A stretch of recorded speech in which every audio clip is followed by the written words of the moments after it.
Okay, so starting off here, we have the presentation. Let me go ahead and make a big screen.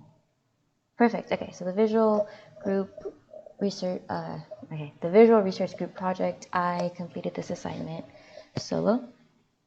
Let's go ahead and move on into it. So starting off for the costume design, and let me move the screen so that it's a little easier for everything to be seen here. The colors and everything that was chosen here was intentional. I didn't want any bright colors. I wanted everything really neutral and focused on the characters' emotions and what they were portraying and just the heightened experience, and for the audience to be really focused on that and less focused on, oh, that's like a really red collared t-shirt or collared shirt that he's wearing, or that's a really funky tie, or oh, that dress is really patterned. So I really wanted to keep it neutral, simple, not a lot of design, so that the audience was really immersed in the experience and the story behind this everyday job being took into this really comical, extreme perspective. Moving on to the next slide, if I can. Okay, yeah.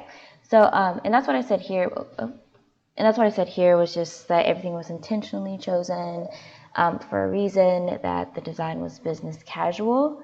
As you can see here, the colors were a little muted and followed a cohesive theme, so the colors are really similar to keep the audience focused on the piece and not the actor's clothing. The set design was realistic scenery.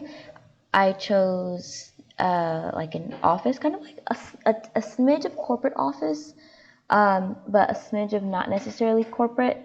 I didn't want it to have like a dingy cubicle feel to it. I just didn't want the audience to have that experience. I thought it was not a bougie office, but I thought it was, you know, a well budgeted office, and I wanted there to be a wall separating the back of the theater from the office. So you can see the picture in the left hand upper corner, kind of like that, just not as small as that. The stage will be a thrust stage, so that they can experience that as well. And then there's an office phone, and of course we have to have the candies that was in the script, along with the fax machine and the office chair, and that whole experience, and just really making it feel as realistic as possible, as though they were really looking and peering into a business scene with all the characters that were involved.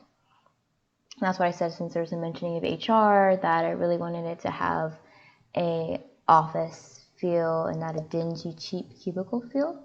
Nothing too modern, but definitely up to date because the time is now.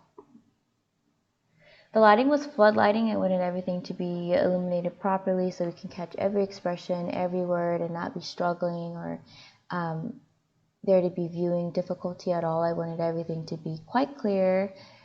Everything from the candy bowl on the desk, to Kristen's outfit, to Margaret's outfit, to Chip's outfit, all of them. I wanted all the characters' outfits to be able to be viewable for us to catch on to the words, to match the facial expressions, the body expression. So floodlighting was the most proper for it, because one character is not the main focus. It's really all the characters that are interacting and bouncing off each other's energy. So everything gets to be properly illuminated for that.